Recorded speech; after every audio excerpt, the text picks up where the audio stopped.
Some say that bears are too OP, others see them drown in the dumbest way possible. Wait, what?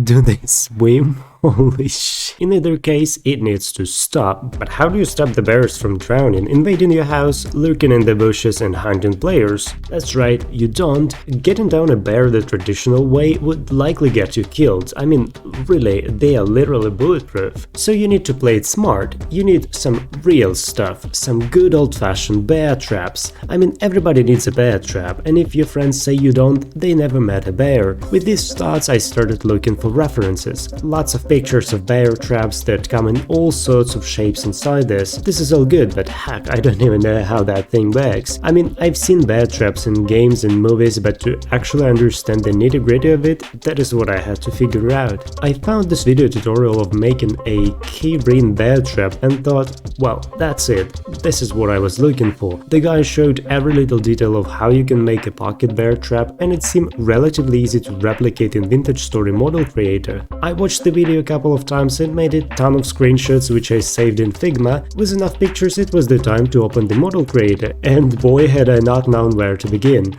Actually, I decided to just follow along the tutorial and try to replicate those bear trap parts in the model editor. As I finished my base layer, I remembered to hit the recording button, so we'll proceed from here. The hardest part of the model making process used in the VS model editor is the numbers. Sometimes it goes too crazy to fit the cubes together using the positioning. I find it really easy to model using cubes, because you know that you can't use spheres or triangles or whatever other geometry you may think of. On the one hand, this is a limitation, but on the other hand, it gives you a strict framework that you can follow and make your models work in the game. The main challenge is to take a real-world object, adjust it to squares or cubes using some editor, I like to do it in Figma, and then implement it in the VS Model Creator. You'll see the benefits of such wireframing if you're working with relatively complicated models such as a rifle. I'm often looking for shortcuts and workarounds to try and simplify the model so that I don't have to create some crazy details, but I also want to make it realistic, well, at least on the outside. I haven't gone into texturing too much, but I figured that simply taking the existing textures from the VS files and applying them to your model works like a charm. You just find the right material, import it to the model creator and start copy and pasting like there is no tomorrow. And yeah, you have to do it for every side of your cube. There is no like bulk apply or something. Anyways, the textures are ready, so I moved on to animations, but I later learned that animations do not work with items, they work for entities only. I didn't know that at the moment, so they turned out to be looking smooth. The workaround for animations is creating several static models and just looping them through the code somehow. I honestly have no idea how that works because I don't know how to code. Anyway, the model is ready, it's time to add it to the game.